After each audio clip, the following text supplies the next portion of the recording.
Lorsque j'ai fait sa connaissance, Ingrid était alors enseignante dans une école élémentaire de Blois, dans le Loir-et-Cher. Elle m'avait très vite confié qu'elle ne se sentait plus vraiment en phase avec ses aspirations et qu'elle envisageait une reconversion professionnelle. J'avais quitté Blois et je n'avais pas revu Ingrid depuis 3 ans. C'est grâce à sa page Facebook que j'ai appris son entrée en bac pro. Depuis fin août 2020, Ingrid se retrouvait sur les bancs de l'école. À 47 ans, elle avait pris un tournant décisif. Je décidai d'aller la retrouver sur le terrain dans le cadre de son stage au domaine de Montrieux, dans le Vendômois. J'allais faire 2 belles rencontres, Ariane, la propriétaire du domaine, et Sébastien. Tous avec une même passion, la vigne et le vin.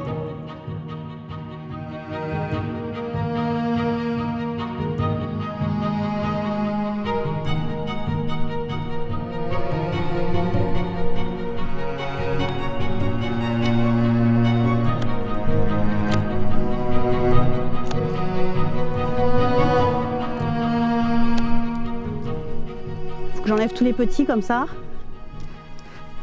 pour pas que ça se développe, pour vraiment garder ce que j'ai sélectionné.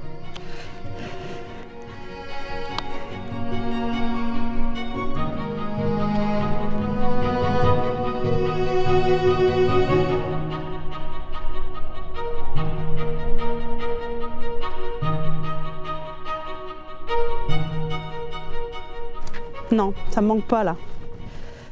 Après, bon, il y a les conditions Covid office qui font que je préfère être ici que faire des choses qui m'intéressent, même si le métier d'enseignant est intéressant. Mais vu les conditions, quand je discute avec mes collègues, c'est quand même compliqué en ce moment. J'ai fait un peu le tour du truc. J'ai enseigné dans l'enseignement général, dans l'enseignement spécialisé, j'ai enseigné à l'étranger aussi, en établissement français à l'étranger et établissements homologués par le gouvernement français à l'étranger. Donc après les postes qui sont possibles maintenant, ça ne m'intéresse pas. Donc là, ça fait 21 ans maintenant. J'ai fait un peu le tour de ce que je peux faire maintenant dans l'éducation nationale. Là, je découvre tout, donc c'est très motivant. Et puis, on verra ce que je vais en faire aussi.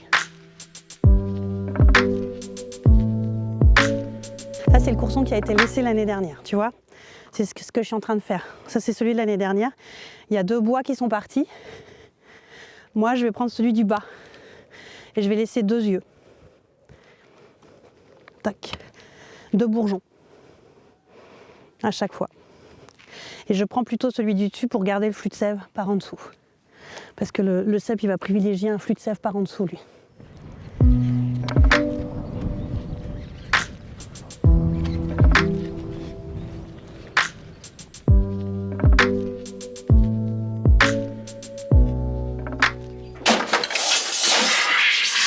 Ce matin, au domaine de Montrieux, la machine à dégorger vient de tomber en panne.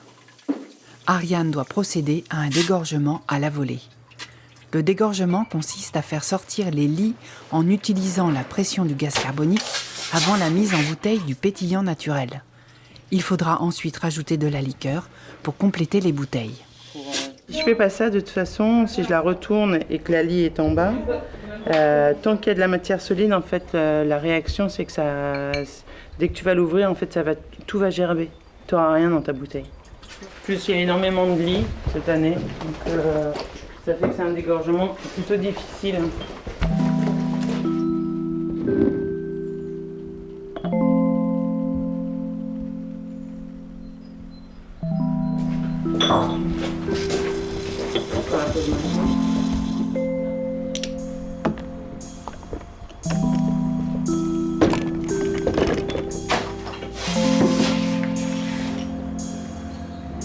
Moi, l'objectif, ça serait de travailler un jour dans une exploitation, dans un premier temps, et puis après, on verra.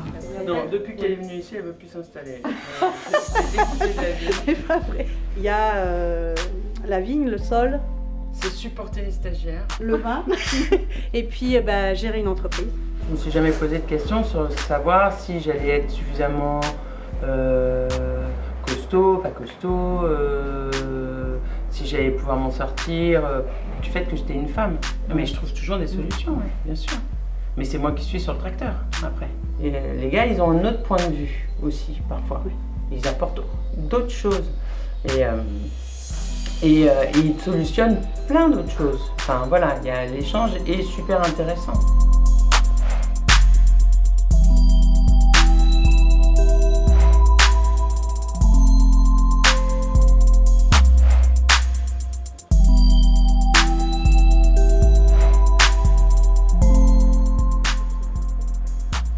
Comme Ingrid et Ariane, Sébastien a fait un choix professionnel en harmonie avec sa philosophie de vie. J'étais en fac de bio à l'époque, il y a une dizaine d'années. Et je voyais que les débouchés professionnels, ça commençait à être très limité. Et j'avais rencontré un caviste qui m'avait donné un petit peu ce goût du vin plus artisanal que ce que j'avais l'habitude de goûter, quoi. Et suite à quoi je suis devenu caviste pendant 5 ans et un autre événement a fait que j'ai lâché mon boulot, mon appart à Paris et puis je me suis retrouvé à me demander quoi faire. Pourquoi pas essayer de faire du vin parce que j'avais déjà visité quelques vignerons. Et ce mode de vie en fait m'avait plu. Après moi je veux pas forcément en faire une activité dont j'en vis. Moi ça me va très bien de bosser pour Ariane et puis d'en faire un petit peu à côté pour moi, pour ma consommation, pour rigoler, pour les potes. C'est plus le plaisir de faire un produit qui me pousse plutôt que l'échappatoire professionnel. Le fait d'être son propre patron, le fait d'avoir un rythme de vie qui dépend plus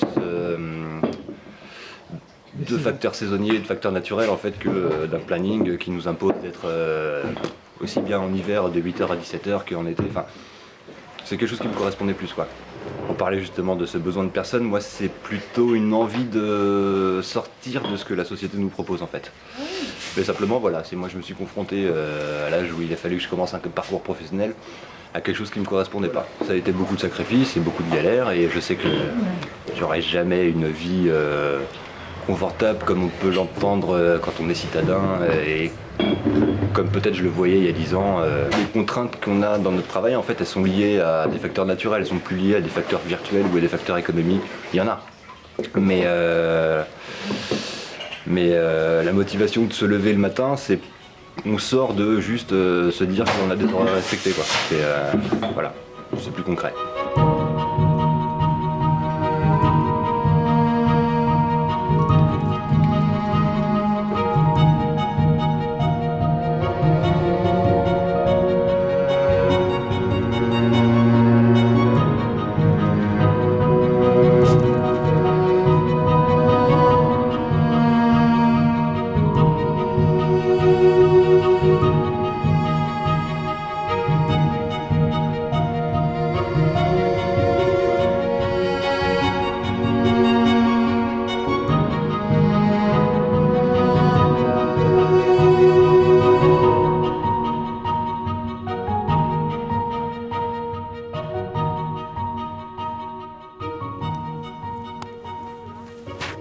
Ça pleure, oui, ça y est.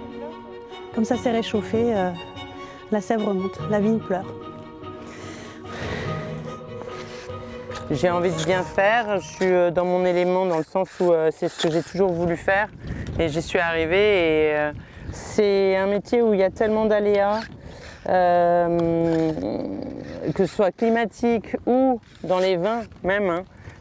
Si t'es pas passionné, je veux pas du tout, enfin je veux dire, ou alors t'es complètement maso quoi. Non, je trouve ça super satisfaisant parce que c'est tout un processus pour fabriquer un produit. Qu'on va se torcher en 2 secondes. Oui, mais c'est quand même, tu y mets tes tripes quoi. Je me rappelle cette vigne, elle a gelé 3 fois déjà. La deuxième année, ouais, j'étais au bout là-bas, puis je pleurais comme une conne. Mais en fait, le truc, c'est que moi, comme je suis un peu têtue, et que en plus j'ai un côté hyper, je me suis engagée, j'ai un gros engagement vis-à-vis de moi-même. Donc, non, je peux pas lâcher comme ça, c'est pas possible. Et puis, il y a des gens qui m'ont aidé aussi à m'installer. Donc, vis-à-vis d'eux aussi, je peux pas dire, ah bah non, j'arrête. Hein. Mais maintenant, je suis dans ma 7e année et c'est ce qu'il y a de plus agréable, c'est là, d'être là. Ça, c'est la liberté en fait. Ça, c'est vraiment la liberté. Les semaines ont passé, je ne suis pas retournée au domaine de Montrieux. Malgré une année compliquée en raison de la crise sanitaire et du dérèglement climatique, Ingrid termine son année avec succès, mais retrouvera néanmoins son bureau de professeur des écoles pour cette année encore. Sébastien concrétise l'achat d'une maison et de caves troglodytes. Pour Ariane, c'est une période difficile. Les derniers gels tardifs ont brûlé les bourgeons de son chenin. Il n'y aura pas de vin blanc cette année.